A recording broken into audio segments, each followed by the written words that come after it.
É tão difícil obedecer, não é verdade? A uma autoridade, às vezes um pai, uma mãe, um patrão. Para os padres, às vezes, um bispo, um fundador, um coordenador, um formador. É tão difícil.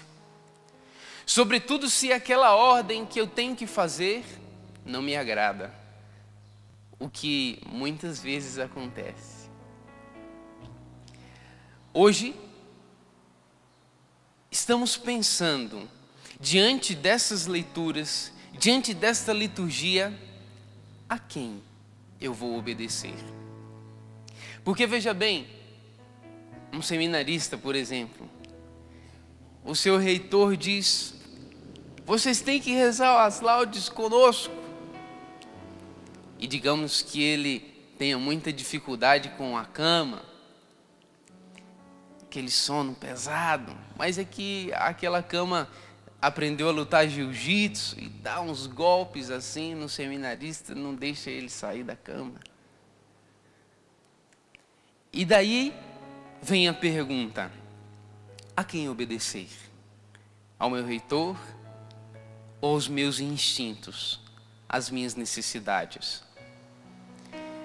Um filho que, diante da ordem de um pai dizendo: você tem que chegar 10 horas em casa, sempre vão existir duas opções: a de quem falou e a minha. Uma é certa, a outra errada. Independente de qual seja a situação, por exemplo, um médico que disse para você: não fume mais, ou não coma aquela picanha gorda, ou caminhe. Você que escolhe obedecer ao médico ou a mim mesmo. Obedecer a Deus ou a mim. Quem tem que ser Deus? Deus ou eu serei o Deus de mim mesmo? Quem está fazendo as leis para que eu obedeça?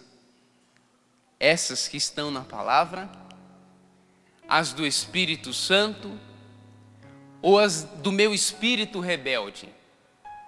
A quem obedecer? A quem vamos seguir?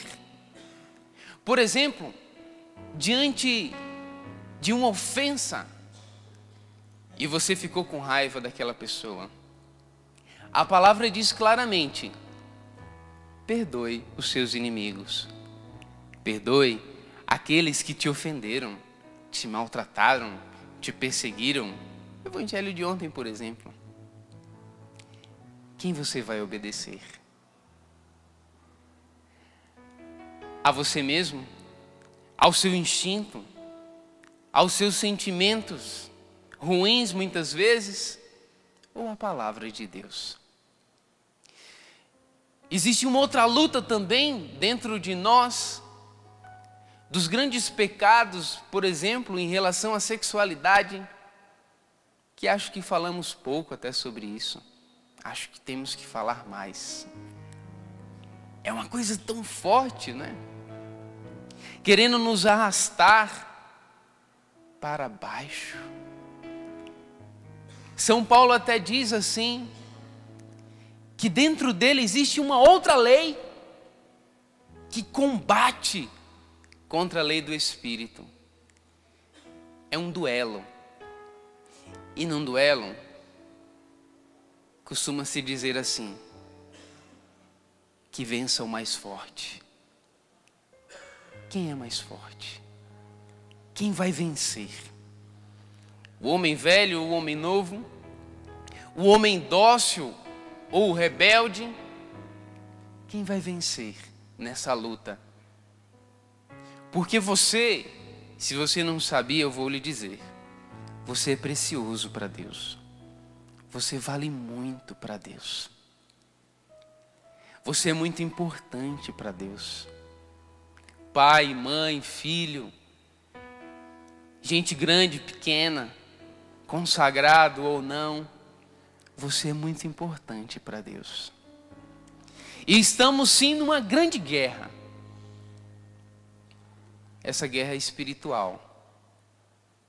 O nosso inimigo quer te fazer refém. Ele quer te colocar numa prisão. E chegou a hora de se libertar dessa prisão. Eu lhes proponho hoje uma rebelião. Porque o líder dessa rebelião se chama Jesus Cristo, o Senhor.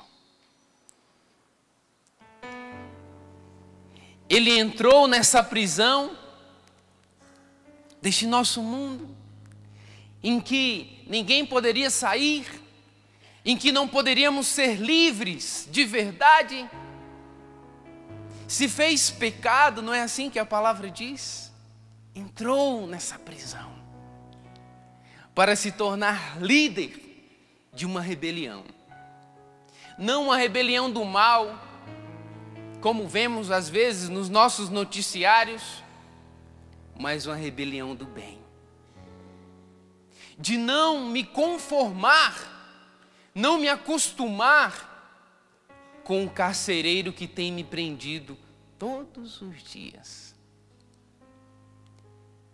E se você quiser se rebelar, como eu quero me rebelar, contra o mal, contra este carcereiro dos infernos que quer nos prender,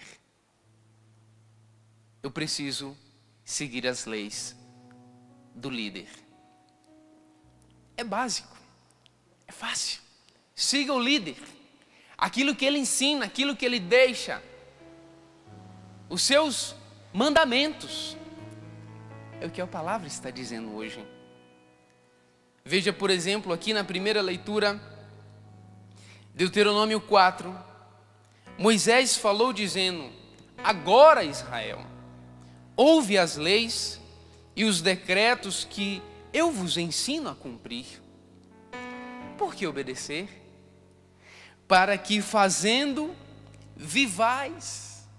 Se você quiser viver de verdade e não só vegetar, e essa vida aí não é simplesmente ter um coração que está batendo fisicamente, mas é ter um coração vivo para fazer a vontade de Deus. Para que vivais de verdade e a vossa vida tenha qualidade. Jesus disse: vida em abundância é o que eu vim lhes dar. Vida de qualidade. Eu não quero a minha vida medíocre, porque nem eu nem você nascemos para mediocridade. Nascemos para as coisas grandes, porque você é filho de Deus e Deus é grande. E Deus quer te fazer grande. Porque Jesus disse nesse evangelho de Mateus capítulo 5, quem obedece a minha palavra será grande no reino dos céus. Quem vai vencer? Você vai continuar vivendo assim, prisioneiro dos seus instintos? Prisioneiro das suas paixões? Quantas pessoas que, por exemplo, quiseram tirar a sua própria vida por causa de um relacionamento que terminou? Que prisão é essa? Prisioneiro de um homem? Prisioneiro de uma mulher?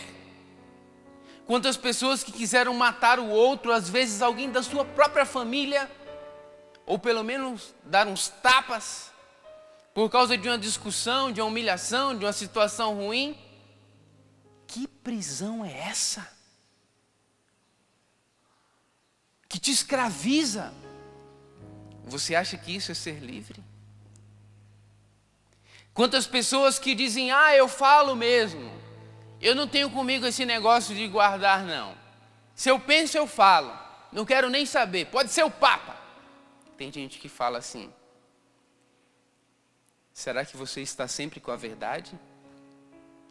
Será que os seus instintos, os seus pensamentos e sentimentos corrompidos não são o seu carcereiro de todos os dias?